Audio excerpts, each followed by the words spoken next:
하나님의 말씀 사무엘상 16장 17절부터 보시겠습니다. 사무엘상 16장 17절 사울이 그의 신복들에게 말하기를 너희는 나를 위해 수금을 잘 타는 자를 찾아서 나에게 데려오너라 하니 젊은 종들 가운데 한 사람이 대답하여 말하기를 보십시오. 제가 베들레헴 사람 이새의 한 아들을 보니 그는 수금을 연주할 줄 알고 힘센 용사이며 전쟁에 능한 사람이고 말을 잘하며 준수한 사람으로 여호와께서 그와 함께 하십니다라고 하였다. 사울이 이새에게 전령을 보내어 말하기를 양떼와 함께 있는 내 아들 다윗을 내게로 보내라 하니 이새가 떡과 포도주 한 가죽 부대와 염소 새끼 한 마리를 나귀에 싣고 그의 아들의 손에 들려 사울에게 보냈다.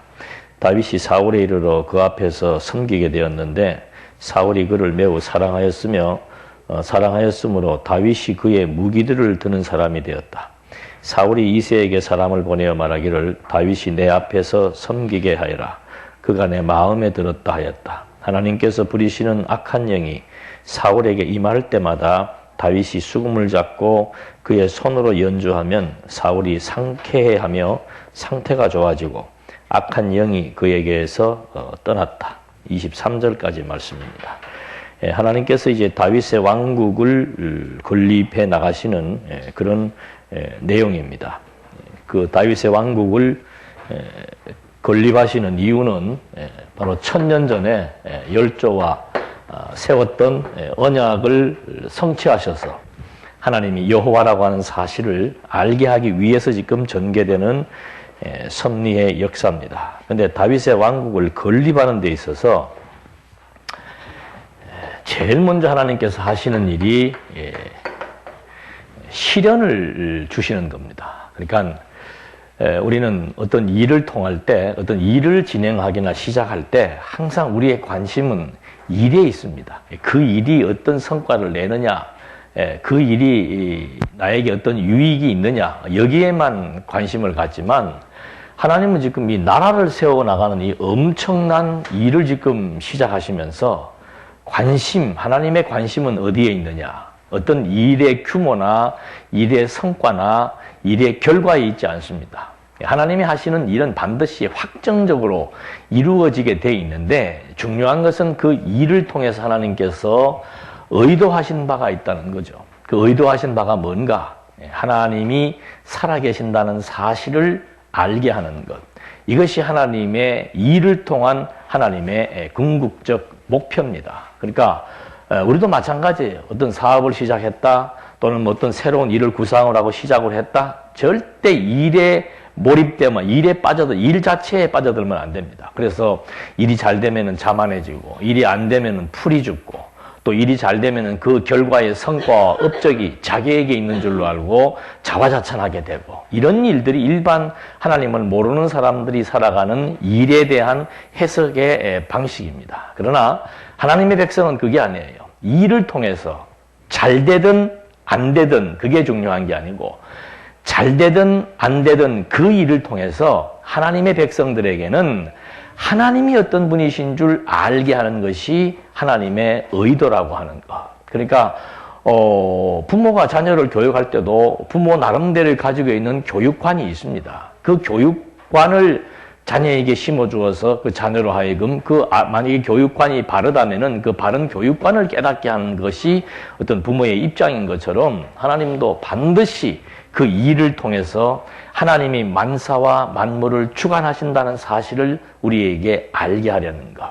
그걸 알게 해서 그 다음에 사람으로 하여금 이제 하나님과 인간의 이 관계가 어떤 관계인지를 정확히 위치를 잘 파악하도록 해주고 그게 국어적인 얘기로 한다면은 주제 파악하는 겁니다. 인간 앞에서의 신이 어떤 존재인지를 정확히 파악하게 해주어서 신 앞에 인간이 설 때마다 감사함이 넘치게 하려는 거.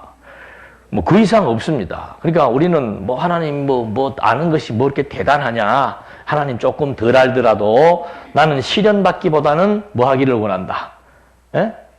형통 그건 우리 가지고 있는 본심 아니에요.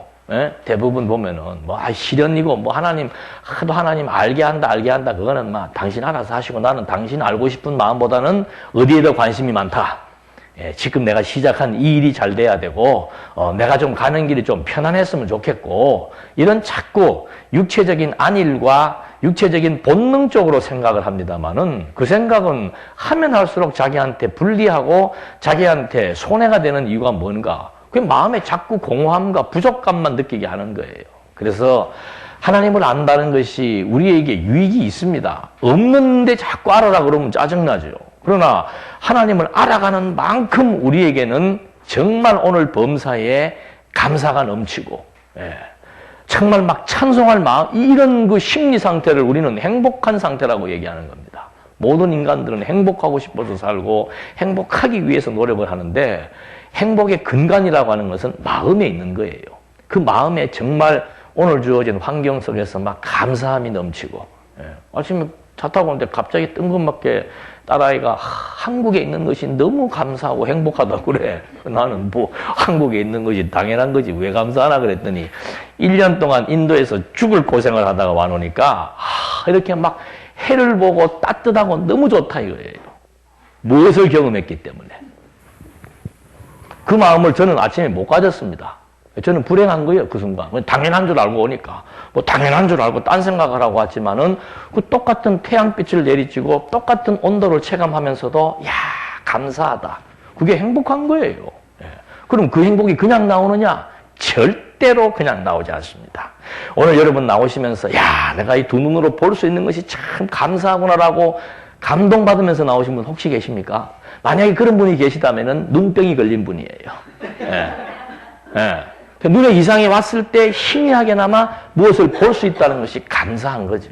그런 의미처럼 이 시련이라고 하는 것은 하나님이 뭐 심심해서 뭐 그냥 뭐 유격대 조교처럼 막 혹독하게 훈련시켜가지고 뭐 이런 차원이 아니고 정말 우리의 그 시련의 결과로 주어지는 것이 감사하다. 최고입니다. 감사하다. 범사에 감사하다. 이런 마음, 이런 행복, 이걸 하나님께서 우리들로 하여금 결과적으로 선사하는 거죠. 그래서 물론 1차적으로는 하나님이 모든 걸 다 해나가신다. 그것이 나하고 어떤 관계가 있는가. 하나님이 해나가신다는 사실을 통해서 그분이 역사의 주인이고 그분이 능력자고 이런 거 알게 되니까는 골치 아픈 생각할 필요도 없고 내 모든 것을 주님께 맡기게 되고 맡기니까 편안하니까 행복하고 이것이 이제 신과 인간관계에서에 있어서의 선순환 관계라 이 말입니다. 악순환은 뭔가? 지금 사울처럼 자꾸 악신이 들어가가지고 두려움이 생기고 괴로움이 생기고 고통이 생기고 이렇게 해서 이제 하나님께서 정말 이 나라를 하나님이 세워나가신다는 사실을 확실하게 각인시켜주기 위한 수단이 시련입니다.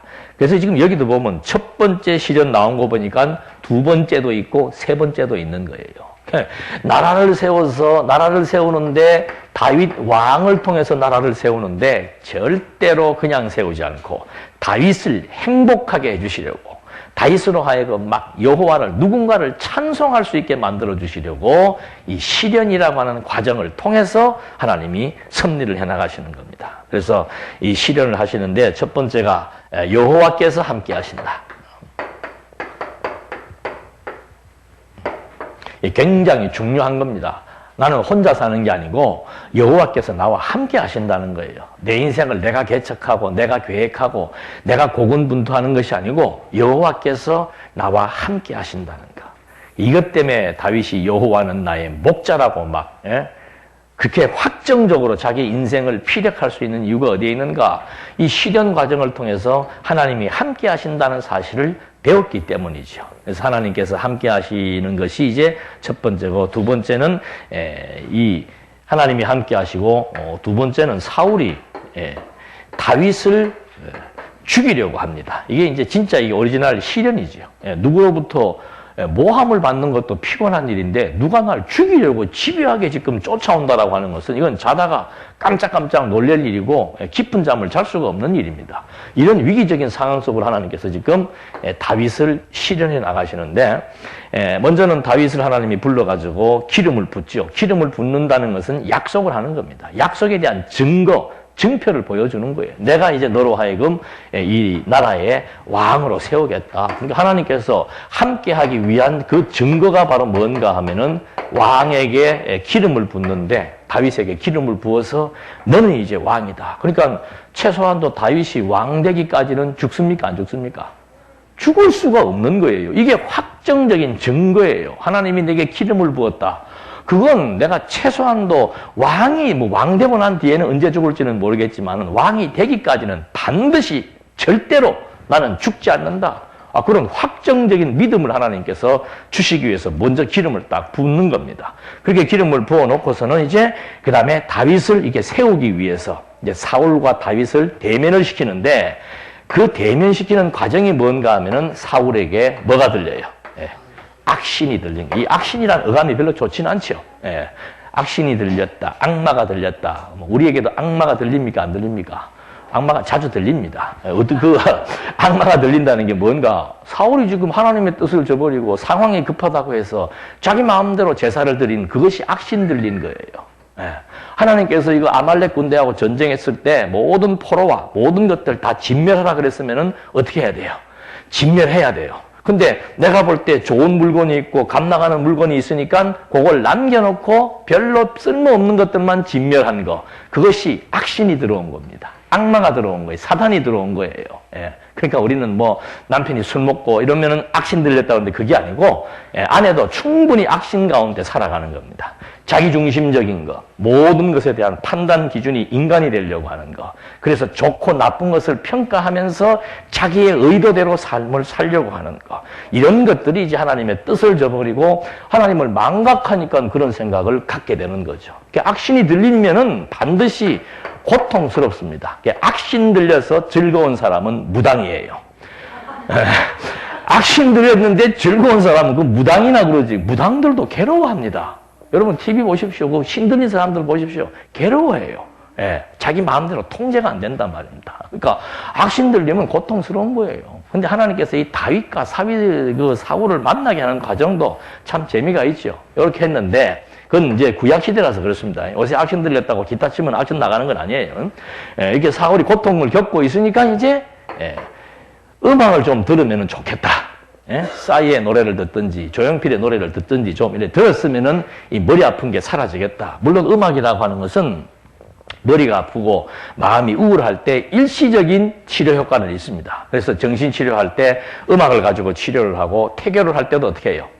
음악을 듣고 하지요. 그러니까 그거는 소리가 들릴 때만 치료가 되고 장기적인 치료는 어떻게 하는가? 머리에 생각이 바뀌어야 되는 거죠. 그게 진짜 참 치료고 음악 치료라고 하는 것은 순간적인 치료입니다. 이때는 어쩔 수 없죠. 악신이 들렸으니까 그런 근본적인 치료를 할 수 있는 지혜와 명철이 없는 겁니다. 그래서 순간적으로 할 수 있는 방법이 뭔가? 음악을 듣자. 그래서 수금을 잘 타는 사람이 누구인가라고 물어보니까 다윗이 있다 그래요. 다윗을 그러면 불러오라 그래가지고 이제 청와대로 불러간 거죠. 그러니까 그냥 가면 되는데 또 아버지 이새는 또 바리바리 싸가지고 왕한테 잘 보이게 하려고 이제 이렇게 막 한숨 줘서 보냈습니다.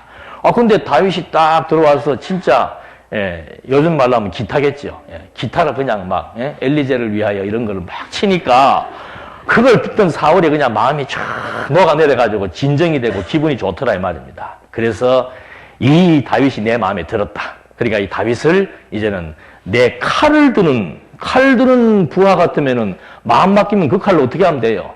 왕 찔러준 게 믿을 만한 사람이 아니면 칼 드는 그걸 맡길 수가 없는 거죠. 그러니까 사울의 마음에 합하기 때문에 이제 다윗을 요즘으로 말하면 진짜 비서실장이에요. 갑자기 목동이 비서실장으로 발탁이 되는 거예요. 그러니까 내일 일 모릅니다. 오늘 내가 목동 일을 한다고 해서 인생 이걸로 끝나냐? 그거 아니에요. 하나님께서 지금 완전히 다윗을 갑자기 사울의 비서실장으로 무기를 들고 다닐 수 있는 왕의 무기를 들 수 있는 그런 자격의 신분의 위치를 지금 바꿔버린 거예요. 목동에서 비서실장으로 수직 신분 상승을 하게 되는 겁니다. 좋습니까? 나쁩니까? 이것이 시련의 뭐예요? 시발점입니다. 그러니까 하나님의 이 전법을 알면은 재밌어요. 미리 떨 것도 없고, 이제 또 그 다음에 어떻게 하시 이런 거, 우리가 대충 수를 읽을 수가 있죠. 우리는 이런 거 모르니까 막 뭐만 되면은 막 이제 인생 끝났다. 예, 아침에도 잠깐 그 TV 프로 보니까는 막 자기들이 그래, 자기들이. 뭐 남자가 바람 피는 이게 이제 화제가 돼가지고 나왔는데 왜 바람 피느냐? 먹고 살고 바쁠 때는 바람이 어디가 있습니까? 근데 언제 바람 피는가? 이제 먹고 살만하고 딱 경제적인 여유가 생기면은 그 다음에는 사교 모임을 자주 갖게 되는 거죠. 사교 모임 갖게 되면 이제 뭐 친구 따라 강남 간다고, 예? 잘 믿는 친구 만나면은 그런 거 없지만은 뭐 대부분 친구들은 뭐 술 먹고 노래하고 그 다음에 춤추고 하다 보면 마지막 가는 코스가 있단 말입니다. 그런 식의 어떤 분위기를 타게 되는데 이게 무슨 말 하려고 그러지? 잘 나갈 때. 예. 잘 나가다가 지금 그렇게 잘 나간다는 게 결국은 이게 파탄적으로 가게 되는 경향이 있는 것처럼 우리가 생각할 때 처음에 제가 드린 화두대로 이 시련이라고 하는 것이 나쁜 것이 아니고 우리는 반드시 일에 심취하면 안 된다는 거예요. 일을 통해서 하나님이 어떤 분이신가 배운다는 자세로 시작하는 것과 이 일은 반드시 성공해야 된다라고 시작하는 것은 하늘과 땅 차이입니다. 항상 배움의 자세예요. 이 일을 통해서 하나님께서 인간관계가 어떤 관계이고 이런 것이 어떤 의미가 있는지를 하나하나 이제 배워보자. 이런 자세로 하면은 안 되는 것 통해서도 배우고 되는 걸 통해서도 배울 수 있는 거죠. 이런 다윗을 지금 이렇게 갑자기 수직 상승을 시켜놨는데 이것이 이제 시련의 출발이 되는 겁니다. 이렇게 해서 이제 다윗이 딱 이제 자리를 잡게 됐는데 17장 1절로부터 보게 되면 이제 그 다음에 바로 블레셋 군대가 도전을 해가지고 사울과 백성들이 두려워하게 됩니다. 전쟁이 이제 여기서 발발하게 되는 거예요.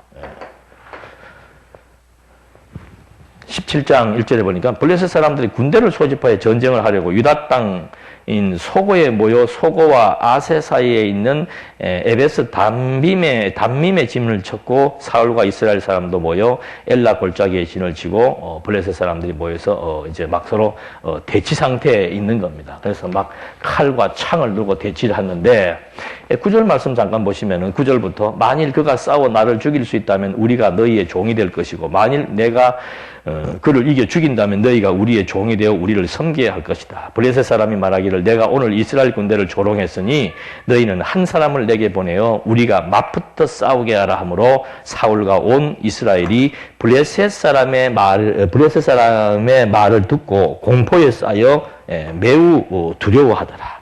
그러니까 벌써 지금 뭐 이때 전쟁은 뭐 맞붙는 전쟁인데 또 재밌는 것은 1대1로 하자 이 말입니다. 1대1로. 좋잖아요. 1대1로 딱 해서 한 사람이 지면은 그 나라 사람들이 전부 종이 되는 거. 그러니까 이제 여기서 딱 한 명이 나와가지고는 큰 소리 치면서 야 이런 식으로 전쟁에 대한 그 제의를 하면서 보니까는 이거 하나님을 믿는 백성이 사울이 악신이 안 들렸으면은 두려워합니까 안 합니까? 두려워 안 할 텐데 악신이 들어놓으니까 지금 완전히 그 소리 듣고는 두려워 벌벌 떨게 되는 그런 상황이 전개되는 거죠. 이게 이제 하나님께서 이제 하나하나 시련으로 끌어가기 위한 발전 단계입니다.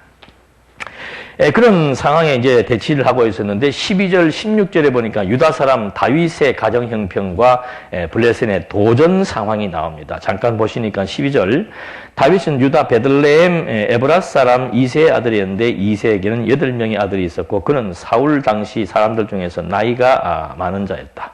이세의 장성한 세 아들은 사울을 따라 전쟁에 나갔는데 전쟁에 나간 세 아들의 이름은 이렇고 하면서 이세 집안을 여기 지금 소개하기 시작한 거예요. 이렇게 해서 전쟁터에 막상 나갔지만은 계속해서 지금 40일 동안을 선전포고를 하고 있는 겁니다. 블레셋의 군대가 계속 조롱을 하면서 그러니까 나중에도 그게 나옵니다만은 신들에 대한 이름을 거론하면서 조롱을 하기 시작하는 거예요. 너희들 뭐 여호와 섬긴다면서 나와봐서 한번 해봐 하면서 이렇게 자꾸 이제 사람들의 비위를 건드리니까 그것처럼 빈정거리고 이렇게 막 약점 잡고 이거 참 사람 괴로운 거죠. 그걸 지금 40일 동안 그런 소리를 들으면서 있는 대로 지금 유대인들이 스트레스를 받고 있는 겁니다. 다윗이 전쟁에서 이제 그렇게 하는 상황 가운데서 이제 다윗이 아버지의 심부름으로 아들 3명이 전쟁이나 나가 있으니까 아버지는 신경이 쓰이지요. 한 명도 아니고. 그래서 이제 그 막내 아들 보고 나가서 형들 어떻게 하고 있는지 한번 보고 와라 하고 심부름을 보낸 거예요. 심부름을 보냈는데 유대 백성들은 전부 그냥 두려워 떨고 있는데 심부름관 이 꼬마 다윗이 지금 그 블레셋의 그 장군인 골리앗이 하는 말을 듣고는 막 여기서 뭐가 생긴 거예요. 예? 욱 하고 이제 격분하기 시작했다 이 말입니다. 이것이 27절까지 나오게 되는데 25절 한번 보시겠습니다. 24절부터 한번 보시겠습니다. 온 이스라엘 사람이 그 사람을 보고 그 앞에서 매우 두려워하여 도망쳤으며 어떤 이스라엘 사람이 말하기를 너희는 올라오는 그 사람을 보았느냐? 참으로 그는 이스라엘을 조롱하러 올라왔다. 그를 죽이는 사람을 왕이 큰 제물로 부하게 하고 왕의 딸을 그에게 주며 그 아비 집에게 이스라엘 가운데 세금과 부역을 면제해 줄 것이라라고 하였다. 다윗이 자기와 함께 있는 사람들에게 말하기를 이 블레셋 사람을 죽여 이스라엘로부터 치욕을 없애는 사람에게 무엇을 해줍니까? 참으로 이 할례 없는 블레셋 사람이 누구이기에 살아계신 하나님의 군대를 조롱합니까? 라고 백성이 전과 같이 말하여 대답하기를 그를 죽이는 사람에게는 이러이러하게 해줄 것이다 라고 했다. 그러니까 포상을 건 거죠. 전쟁에 나가서 이기게 되면은 뭐 돈도 엄청나게 주고 세금도 면제해주고 왕의 딸을 준다. 왕의 딸을 주면 사이가 되는 거 아닙니까? 근데 다윗은 그것 때문에 물은 것이 아니고 아니 어떻게 저렇게 할례받지 않은이라고 하는 말은 하나님의 백성이 아닌 그런 뜻입니다. 하나님의 백성도 아닌 것들이 이게 유대인들은 국수주의자들이 될 수밖에 없습니다. 자기들은 그 여호와의 백성이라는 데서 완전한 자긍심을 가지고 있는 거예요. 그런데 이 대먹지 않은 인간들이 어떻게 여호와의 백성들을 저렇게 비난을 하고 조롱을 해? 이래야 되는데 지금 나머지 백성들은 사흘부터 다 떨고 40일 동안 치욕을 당하고 있었던 거죠. 그런 그 마음을 지금 누가 격동시키는 거예요. 하나님이 이제 다윗의 마음을 격동시켜 나가서 아주 그냥 분한 마음이 갖도록 하나님이 섭리해 나가시는 거. 그러니까 똑같은 격동도 바로가 강팍하게 될 때는 하나님이 막 10번씩 강팍하게 만들어 나갑니다. 강팍한 마음도 이 정말 하나님이 쓰실 때 망하게 하기 위해서 강팍해 하는 게 있고 흥하게 하기 위해서 강팍해 하는 게 있어요. 이게 강팍하다고 무조건 나쁜 건 아니에요. 그러니까 성격이 뭐 직선적이다 또는 성격이 온유하다, 우애적이다 다 좋은 겁니다. 선한 일에 하나님이 쓰실 때는 다 아름답게 그걸 사용하는 것이고 악신 들리게 할 때는 또 그런 것들을 통해서 또 악신을 들게 하는 것이고 그렇게 해서 지금 하나님이 하나하나 섭리를 해나가시는데 28절에 보니까 다윗이 나가서 이제 한번 해보겠다고 하니까 28절 다윗이 사람들에게 말할 때 그의 큰형 엘리압이 듣고는 다윗에게 화를 내며 말하기를 왜 너는 여기 내려왔느냐? 너는 들에 있는 몇 마리 양들을 누구에게 맡겨놨느냐? 나는 내 오만과 내 마음의 악함을 안다. 참으로 너는 전쟁을 구경하러 내려온 것이다. 라고 하니 다윗이 말하기를 지금 제가 어떻게 했습니까? 어찌 이유가 없겠습니까? 하고 형의 곁에서 다른 사람을 향해 돌아서서 전과 같이 물으니 백성이 전과 같이 그대로 대답했다. 형은 가짠치요. 제 막내가 그냥 뭐 양이나 치면 될 것인데 양은 치지도 않고 나와가지고 지가 뭐라고 형들이 있는데 나서가지고 뭐 지금 이 전쟁을 나가서 하게 되면 어떻게 되고 뭐 포상이 어떻고 물어보기도 하고 우리가 이런 말을 듣고 살아야 됩니까 하고 막 울분에 차 있으니까 의협심이 발동을 하는 걸 보고 형이 별로 이렇게 좋아하지 않는 거죠. 좋아하지 않을 수밖에 없죠. 자기들은 지 죽은 듯이 지금 가만히 이렇게 꼬리 내리고 있는데 동생이 설치니까 좋아하지 않을 수밖에 없습니다. 그런 상황에서 이제 다윗이 한 말을 사람이 듣고 사울에게 보고함으로 사울이 다윗을 불렀다. 하여튼 어디든지 가면 이 보고자들이 있어요. 가서 잽싸게 보고를 한 겁니다. 다윗이 사울에게 말하기를 그 사람 때문에 어떤 사람도 낙담해서는 안 됩니다. 왕의 종이 가서 이 블레셋 사람과 싸우겠습니다 하니 사울이 다윗에게 말하기를 내가 가서 이 블레셋 사람과 싸울 수 있겠느냐? 너는 어리지만 그는 어려서부터 싸움에 익숙한 사람이다라고 하므로 다윗이 사울에게 말했다. 왕의 종이 제 아버지를 위해 양을 칠 때 사자나 곰이 와서 양떼 중에서 새끼를 움켜가면 제가 그 뒤를 따라가서 그것을 죽이고 그 입에서 건져내었으며 만일 그것이 제게 덤벼들면 제가 그 수염을 잡고 그것을 쳐서 죽였습니다.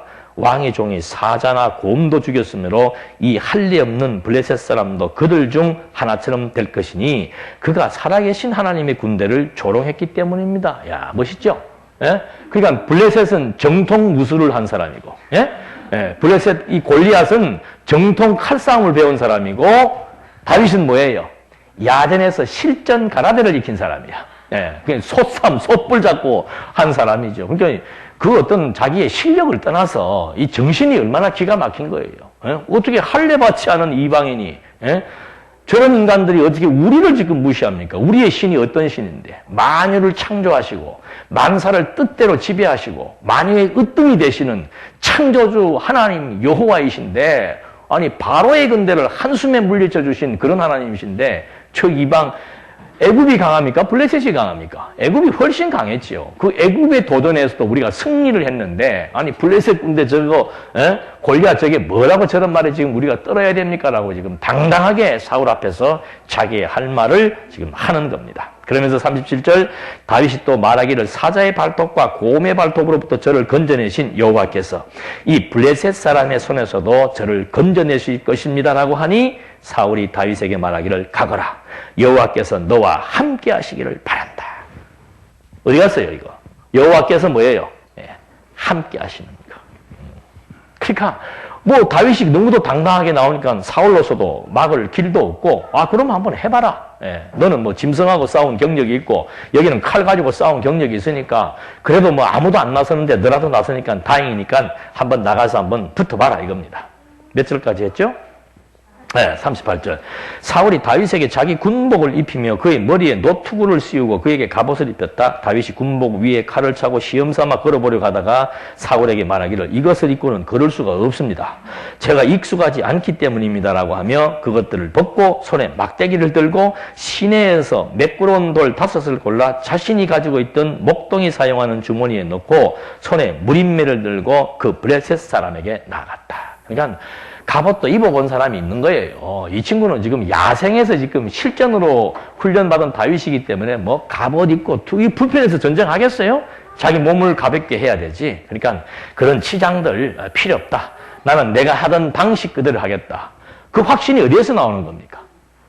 자기가 곰과 사자와 싸웠을 때 하나님이 자기와 함께 해서 자기로 하여금 승리하게 해주신 것이 깨달아 믿어지는 다윗이었고 또 더더군다나 다윗에게 하나님께서 기름을 부어서 이스라엘의 왕으로 세워주겠다고 약속까지 이미 다 받아놨는데 약속이 믿어지면 두려울 게 없습니다.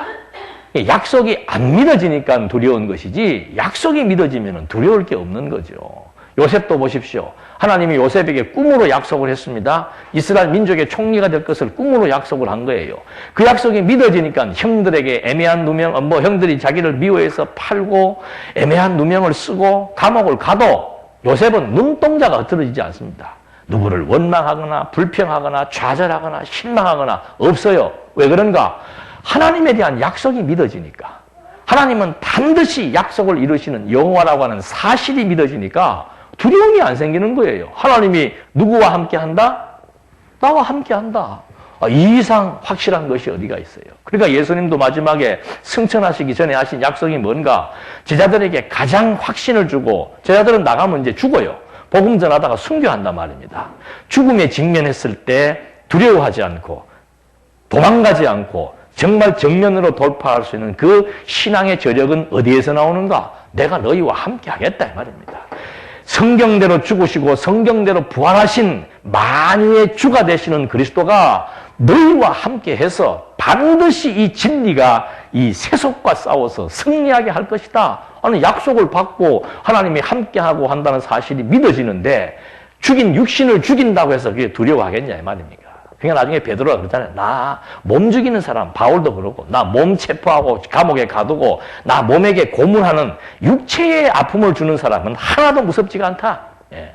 정말 두려워하는 것은 뭔가? 내 영혼을 지배하는 하나님이 지금 나와 함께 한다는 거, 그렇지 않다는 거, 이것이 나에게 두려움의 관건이지. 아니 하나님이 나와 함께 하시는데 하나님이 내 영혼을 지금 지배하고 계시는데 무엇이 두려우냐 이 말입니다. 아이고 지난 주말 바꿨어요. 뭐 장례식 갔다 오고 뭐 청주 갔다 오고 했는데 장례식 가서도 한 번 어떻게 저는 거기 친척이기 때문에 뭐 말씀을 강론할 기회가 없을 줄 알았는데 마지막 날 뼈를 땅에다 묻는 그 의식을 행하는 그때 목사가 안 온 거예요. 근데 반드시 목사가 있어야 된답니다. 그래갖고는 여기 누구 목사 없어요? 그러는데 뭐 나요? 그러기도 그렇고 해서 제가 가만히 있었더니 그 외숙모님이 우리 목사 있다고. 그러면 기도나 잠깐 하세요. 그러길래 속으로 네가 뭔데 날 보고 기도나 하라 그러냐. 난 내 맘대로 한다. 그러고는 성경책 좀 달라 그래갖고는 성경책에서 부활이 정말 있느냐라고 묻는데 부활이란 무엇인가 그 설명을 한 30분 했는데 청중들이 그냥 막 쫙 했다는 거 아니에요. 예? 막 상조들이 최고라고 그러고 예. 뭘 했는가 딴 거 없어요. 예. 이 지금 인간이라고 하는 것은 이게 지금 보이는 몸입니다. 몸. 다 이게 지금 자기인 줄로 알아. 예. 보이는 형상이 자기인 줄로 알아요. 예. 인간의 본질이 모르고 산단 말입니다. 그러니까 죽음은 슬픈 거예요.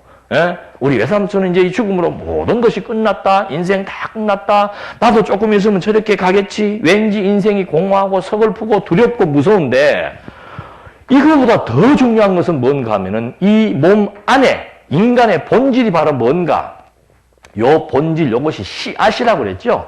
이게 그리스도로 말미암아 주어진 새 생명이란 말입니다. 새 생명과 함께 역사하는 인간의 본질은 바로 인간의 영혼이에요. 이건 영원히 존재하는 거라 이 말입니다. 내 영혼이 살았느냐 죽었느냐가 관건이지 육체를 벗느냐 안 벗느냐가 중요한 게 아니라 그 말이죠. 이거는 여러분 그냥 땅에 뿌리는 지금 가루 다 났지 않습니까? 매장을 할 것 같으면 뭐 썩을 것으로 심고 그러는데 이건 뭐 썩을 것도 다 태워버린 거예요.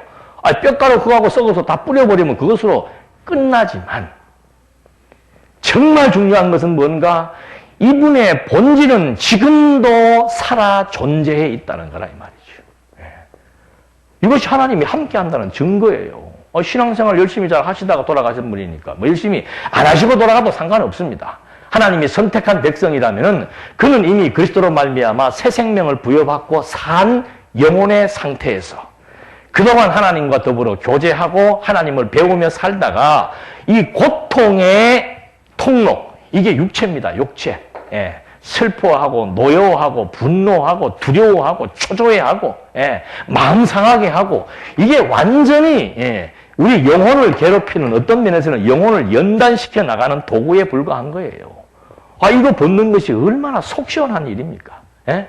우리 이 육체의 소욕 때문에 인생 전부 힘든 거 아니에요. 예? 육체의 소욕 때문에. 그러니까 하나님께서 그거 벗겨주니까 얼마나 행복하겠어요. 그거 벗어버리고 이제는 여기에다가 그리스도께서 부활하신 그 부활의 신령한 몸을 이제 나중 되면 이제 덧입혀 주실 것이다. 그게 사실이잖아요. 그거 어떻게 알 수 있는가? 자연적인 이치를 봐라. 모든 자연 만물이 지금 봄 아니에요. 싹이 날 때는 반드시 무엇이 떨어져야 됩니까? 씨앗이 떨어져갖고 땅에 들어가서 썩었는데, 나타나는 형체는 어떻게 나타나요? 씨앗과 완전히 다른 게 나타납니다. 씨앗은 볼품 없습니다. 빼짝 말라서 잘 보이지도 않는 거 하나 심어놨더니 막 나중 되니까 여기에서 막 배추가 이렇게 막 기가 막힌 배추가 나서 우리 겨울에 긴장 담는 거 아니에요. 이것이 부활에 대한 일반 계시고 부활에 대한 자연적인 법칙이라 이 말입니다. 사람도 이 보이는 형체지만 이거 벗어버리고 나면은 반드시 이것과 다른 신령한 몸을 입는다 이 말이죠. 그게 썩을 것으로 심고 썩지 아니할 것으로 다시 살고 욕된 것으로 심고 영광스러운 것으로 다시 있고 그게 부활이지요. 그러니까 한 5분 할 줄 알았는데 뭐 다 따라오니까 강의하는 사람들 보면 알아요. 지금 들어오고 있는지 튕기는지 알아요. 그럼 뭐 다 따라오길래 아이고 모르겠다 그냥 뭐 그 다음에 스케줄도 없겠고 그냥 한 30분 쫙 해주고 나니까는 막 전부들 나와서 어느 교회입니까? 어느 교회입니까? 외성마가 대구야 대구. 예. 이거 우리의 확신이에요. 약속이죠. 이 약속이 믿어지면은 두려울 게 있습니까? 없습니까? 살아도 살고 죽어도 사는데 지금도 살고 있어요? 죽고 있어요? 지금 우리는 이 영혼이 새 생명의 기운을 받아서 계속해서 하나님과의 교제를 통해서 뜻이 하나로 이루어져 가는 멋있고 아름다운 삶을 지금 우리가 살아가고 있다는 거예요. 그래서 이것은 진짜로 이 땅 위에서 살아가는 기간만 필요한 옷에 불과한 겁니다. 우주인이 우주 갈 때 반드시 우주복을 착용해야 되는 것처럼 이 피조 세계가 거치게 되면은 영원한 세계에서의 입어야 되는 필수적인 옷이 뭔가? 그것이 신령한 몸, 부활의 몸이다 이거죠. 그것에 대한 모델을 예수님이 직접 성경대로 죽고 성경대로 부활해서 제시해 주었고, 그 부활이라고 하는 성질이 어떤 것인 것을 성경에 말해주고 있고, 일반 계시를 통해서도 충분히 확인해 주고 있고, 창세전부터 우리가 그리스도를 통해서 약속을 받았다는 사실이 성경 66권을 통해서 그대로 우리에게 입증해 주고 있고, 지금도 부활하신 그리스도가 우리와 함께해서 성령으로 말미암아 이 진리의 복음이 전파되고 있고, 그리스도의 몸된 지체로서의 교회를 이루며 살아가고 있는 실증적인 증거 안에서 우리가 지금 살아가고 있는데, 뭐가 두렵냐 이 말이에요. 하나님이 함께 하는데, 인간의 생명의 근원이 되시는 하나님이 함께 하는데, 썩이게 했다가 다시 살게 하시는 하나님이 함께 하시는데, 다윗은 이런 모든 것들을 포괄적으로 자기의 그 짧은 인생이지만은 삶을 통해서 경험하고 나니까 뭐 어떤 태산이 밀려와도 겁날 게 없지요. 그 태산을 내가 싸운다면은 두렵지만은 누가? 하나님이 함께 하시는데. 그래서 그 다음에 생기는 것이 소망이란 말입니다. 약속이 믿어지면은 그 다음에 소망이 생기는 것이고, 소망이 있으니까 소망의 가치에 따른 목표가 설정이 되는 것이고, 그 목표가 분명해지니까 그 다음에는 좌우, 주변 때문에 시험에 들거나, 주변 때문에 좌절하거나, 일 때문에 힘들어하지 않고, 목표점 그것만 보고 그냥 질주하는 거라 이 말이죠. 그게 몰입하는 사람들이에요. 몰입하는 사람들. 복잡한 생각하면서 살아봤던들, 너희가 염려함으로 키를 한 잔나 더 할 수 있겠는가? 염려라고 하는 것은 악신의 대표입니다. 염려, 근심, 불안, 초조, 그건 전부 이 악한 사탄이 육체를 발동시켜가지고 하게 만드는 심리 상태라 이 말이죠. 그건 완전히 하나님의 약속, 나와 함께 하신다는 약속, 내 미래에 대한 약속, 내 삶의 의미에 대한 약속, 이게 지금 다 잊어버려지니까 그다음부터는 나타난 것에 의해서만 지배를 받게 되고, 그것이 다인 줄 알고 그것 때문에 그냥 동분서주하면서 그냥 정말 긴박한 삶을 살 수밖에 없는 거예요. 그래서 우리 성경에 있잖아요. 지킬 만한 것보다 마음을 지킨다는 것. 그 마음의 상태는 철저한 하나님의 함께 하심에 의한 지혜와 명철이 주어져서 정말 하나님의 아는 것으로 우리의 두뇌가 채워질 때, 하나님의 아는 것으로 내 심성이 자라날 때, 그때 이제 점점점 성장한 모습으로서 주어진 현실 앞에서의 담대함, 이게 그냥 만들어지는 것이 아니란 말입니다. 그렇게 지금 성도들이 굳건한 믿음을 가지고 세속을 향해서 내 육체의 소욕과 함께 투쟁하며 살아가는 그 싸움이 얼마나 멋있어요. 요즘 만약에 다윗이 우리한테 나타났다면 우리 아마 전부 다 다윗 팬 됐을 거예요. 왜? 얼마나 기가 막히게 멋있습니까? 전부 두려워하는데, 딱 나가는데 그것도 막 잘 단련된 무기도 아니고, 돌멩이들하고 요 돌리는 줄하고 돌멩이 들고 나와가지고는 그 눈빛에 이미 골리앗은 뭐예요? 진 거예요. 여러분 격투기 하는 사람들 보십시오. 그 눈빛에 이미 시합도 하기 전에 눈빛 보고 내가 된다 안 된다 느낍니다. 똑같은 거예요. 이 확신에 찬 그 눈빛, 그게 일반으로 말하면 기예요. 기가 세다 약하다. 아니 확신이 있으니까는 기가 세지요. 하나님이 나와 함께하고 이 진리는 승리한다. 아니 내 인생 육이라고 하는 것은 이건 어차피 벗는 건데, 이거 위에 살 거 뭐 있냐? 내 본질을 지금 내가 무엇인지를 알고 그 본질의 힘에 의해서 같이 추구하며 살자. 흔들릴 수 없는 거죠. 어떤 충격과 어떤 위기적인 상황이 와도 두려워할 게 뭐 있습니까? 이거에 대한 죽음에 대해서 해석을 하고 있는데, 육신적인 죽음이 무엇인지를 알고 있는데, 이건 벗는 거고 또 다른 것을 입기 위한 과정이에요. 썩을 것을 던져버리고 썩지 아니할 것을 입기 위한 하나의 과정이란 말입니다. 그 다음 과정을 모르니까, 다음 과정에 대한 가치를 모르고 다음 과정에 대한 약속에 대해서 불신이 되니까 이것만 연연하면서 여기에 목숨 걸 수밖에 없는 거예요. 그래서 지금 이 다윗이 이렇게 당당하게 나설 수 있는 이유도 뭔가? 하나님이 지금 함께 한다. 기름 부어서 함께 하고, 그 다음에 과거 역사를 보니까 정말 여호와께서 내 목자가 되셔가지고 내 길을 어떻게 하시더라? 인도하시더라. 미래에 대해서 걱정되십니까? 하나님이 인도해요. 지금 보십시오. 이새에게 사무엘을 보내시는 분이 하나님입니다. 사무엘로 하여금 다윗을 찾게 하시는 분이 하나님이시고, 있어도 마음에 안 들고 다윗이 마음에 안 들어도 하나님이 일해라 그러면 끝나는 거예요. 예. 모든 세상사, 돌아가는 인간사, 뭐 인생의 역사 다 하나님이 기가 막히게 알아서 만사를 뭐 하는 거예요? 예. 구비하신다. 함께 해서 인도하신다.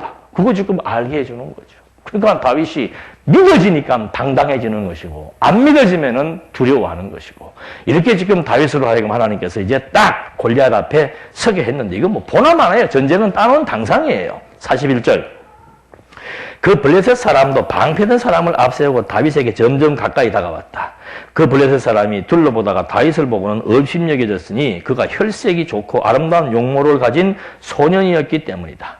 그 블레셋 사람이 다윗에게 말하기를 내가 막대기를 가지고 내게 오다니 내가 개냐? 하고 이거 이미 풀 꺾인 거예요. 그런 소리 하고 뭐 있어? 그냥 한 대 가서 발로 탁 차버리면 끝날 건데 뭐 자꾸 말이 사설이 길어져요. 내가 개냐? 하고 자기 신들의 이름으로 다윗을 저주하며 다윗에게 말하기를 내게 오너라. 내가 내 살을 하늘의 새와 들짐승에게 주겠다라고 하니 다윗이 그 블레셋 사람에게 말했다. 대화의 내용이 다릅니다. 블레셋은 야 내가 개냐 이랬는데 다윗은 지금 뭐라고 그래요? 너는 칼과 창과 단창으로 내게 오지만 나는 내가 조롱하는 만군의 여호와의 이스라엘 군대의 하나님의 이름으로 내게 간다. 대화 내용이 다르고 수준이 다릅니다. 다윗은 뭐만 본 거, 골리앗은 뭐만 본 거예요? 다윗의 형체만 본 거예요. 다윗이 지금 뭘 가지고 있는 겁니까? 다윗의 영혼에 뭐가 심어진 거예요? 하나님이 함께한다. 나는 이스라엘의 하나님, 전쟁의 주관자이신 만군의 여호와의 이름으로 나간다. 여호와의 이름이 뭐예요? 하나님 반드시 너와 함께 하시겠다고 약속했고 기름을 부었으니 나는 반드시 승리할 수밖에 없다. 확정적인 믿음을 가지고 지금 골리앗 앞에 나간 겁니다. 46절. 오늘 여호와께서 너를 내 손에 넘겨주실 것이니 내가 너를 죽이고 내 머리를 없애고 오늘 블레셋 군대의 시체를 하늘의 새와 땅의 들짐승에게 줄 것이다. 그래서 이스라엘의 하나님께서 계신 것을 온 땅이 알게 될 것이고 이 모든 무리도 여호와의 구원과 칼과 창에 있지 아니함을 알게 될 것이다. 이 신학적인 내용을 지금 다윗은 강론하고 있는 겁니다. 전쟁터에서. 이 지금 전쟁은 여호와로 말미암았으니까는 이제 너는 반드시 죽게 돼 있다. 그 죽음의 결과로 말미암아 무엇을 할 것이다? 이스라엘 하나님께서 계신 것을 온 땅이 알게 될 것이고 이 모든 무리도 여호와의 구원은 칼과 창에 있지 아니함을 알게 될 것이다. 전쟁은 여호와께 속했으니 그분이 너희를 우리 손에 넘겨주실 것이다. 그 블레셋 사람이 일어나 다윗에게 맞서기 위해 가까이 나올 때 다윗도 그 블레셋 사람과 맞서기 위해 그 대회를 향하여 다윗은 어떻게 한 거예요? 돌진한 거예요. 돌진. 이미 이제 막 선수를 치는 거죠. 자기 손을 주머니에 넣어 거기서 돌 하나를 꺼내 문인매로 던져서 이 돌리는 안에 가죽으로 이렇게 만들어가지고 돌려서 이렇게 하면 날아가는 모양이죠. 그걸 가지고 어떻게 해요? 문인매로 던져 그 블레셋 사람의 이마를 맞추니 그 돌이 이마에 박히니 그가 땅 위에 엎어졌더라.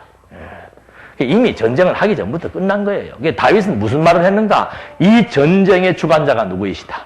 만군의 여호와, 이스라엘의 하나님 여호와이시다. 이제 봐라. 다 미리 선포해 놓고서는 지금으로 말하면 복음 전파예요. 진리를 선포해 놓고 나서는 돌멩이 하나 던지니까 어디에 박히는 거예요.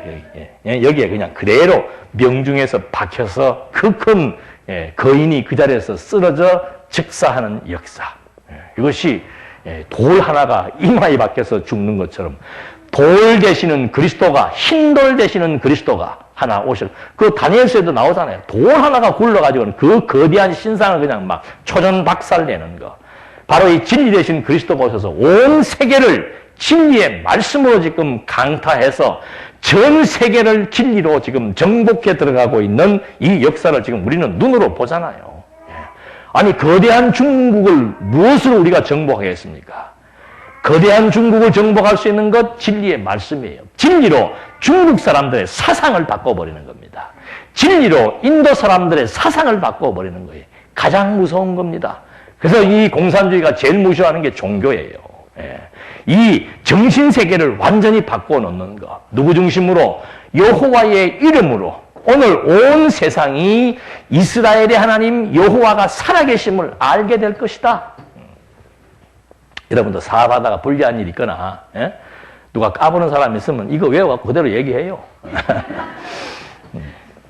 창피하겠지, 얘기하려고 그러면. 상식적으로 보십시오. 다윗도 이거 확신 없으면 이 말 하면 뭐 되는 거예요? 바보 되는 거예요. 바보 되는 거. 근데 그만큼 확신이라고 하는 것은 주변 의식할 거 없습니다. 노아도 마찬가지고 온 국민이 지금 다 반대하고 있는데 혼자서 비 온다고 하는 거 그 바보짓 하는 거예요. 근데 그것이 어떻게 가능한가? 확신이에요. 확신. 하나님이 노아에게 약속해준 약속이 노아는 믿어지니까 온 세상이 다 반대하더라도 끝까지 그 일을 할 수 있고 이 진리의 힘이라 그 말이죠. 이래서 다윗이 이제 골리앗과의 전쟁에서 승리하게 하는 거. 이게 하나님께서 이제 하나하나 시련의 길로 겪어나가게 하시면서 다윗을 다윗되게 만들어 나가시는 하나님의 섭리 역사. 그러니까 이것도 이미 다윗이 지금 여기서 지금 당장 전쟁에 이겼지만 이 전쟁을 위해서 하나님은 다윗을 목동생활하면서 다 준비를 시킨 거예요. 내가 언젠가도 그런 말씀 드린 적이 있습니다만은 모세를 미디안 광야에다가 40년 동안 둔 것도 하나님이 광야, 그 미디안 광야를 백성들로 인도하게 하기 위해서 이미 모세를 다 준비시킨 겁니다. 다윗도 골리앗과의 전쟁의 이 한 방, 돌 한 방으로 온 이스라엘과 블레셋 사람에게 여호와를 증거하기 위해서 다윗의 어린 시절을 하나님은 목동 생활을 하게 해서 준비시켜 놓은 거예요. 여러분, 오늘 내가 하는 일이 의미 없어 보이고 가치 없어 보이고 이게 나한테 무슨 의미가 있을까? 천만의 말씀이에요. 우리는 미래를 모르지만, 우리는 미래를 준비할 수 없지만 하나님은 미래를 다 작정해 놓으셨고 그 작정된 대로 나를 쓰기 위해서 지금 준비해 나가시는 거란 말입니다. 그래서 작은 일에 충성된 자라야 큰 일도 할 수 있는 거예요.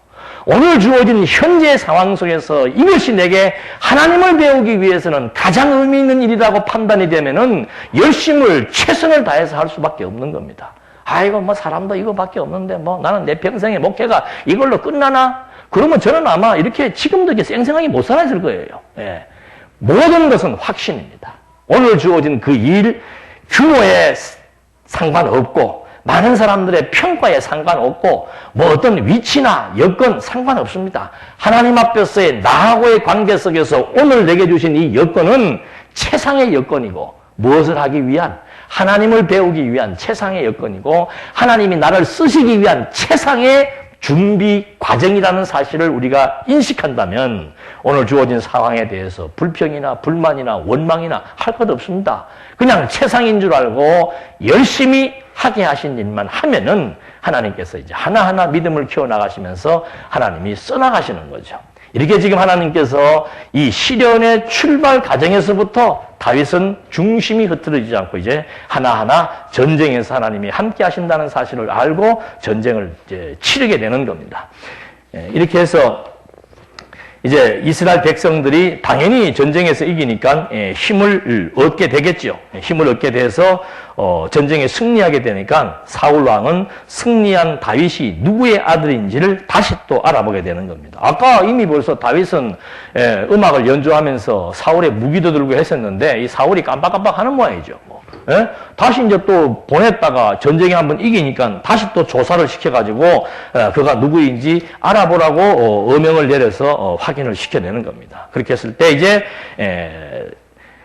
그 소년에 대해서 58절 한번 보십시다. 사울이 그에게 말하기를 소년아 너는 누구의 아들이냐 하니 다윗이 대답하기를 저는 왕의 종인 베들레헴 사람 이새의 아들입니다라고 하였다. 이래서 18장 1절에 다윗이 사울에게 말하기를 마치자 요나단의 마음이 다윗의 마음과 결속되어 요나단이 그를 자기 생명처럼 사랑하게 되었다. 그러니까 이제 다윗이 불려와가지고 자기 소개를 하는 걸 보고 다윗의 아들 요나단이 그냥 사울의 아들 요나단이 다윗이 그냥 처음에 마음에 든 거예요. 친구도 우리 보통 그렇잖아요. 새학기 되면은 이렇게 보면 괜히 마음 가는 친구가 있잖아요.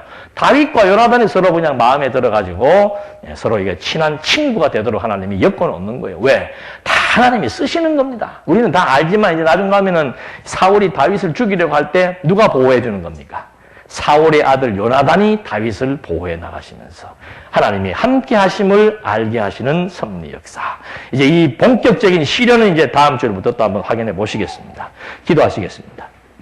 은혜와 사랑이 풍성하신 하나님 아버지, 이스라엘의 역사를 통해서 우리는 하나님이 어떤 분이신 줄을 다윗의 고백을 통해서도 확인할 수 있었고, 정말 하나님께서 나라를 세우실 때 하나님의 계획 따라 하나님의 능력으로 되어진다는 사실을 다시 한번 확인할 수 있으며, 하나님이 우리와 함께해서 마지막 세상 끝날까지 하신 약속을 따라 섭리해 나가신다는 사실 앞에 우리 다시 한번 힘을 얻고 미래에 대한 소망 가운데서 오늘을 최선을 다해 살아갈 수 있는 신앙적 저력을 발휘할 수 있도록 지혜와 명철을 허락해 주시옵소서. 예수님의 이름으로 기도드립니다. 아멘.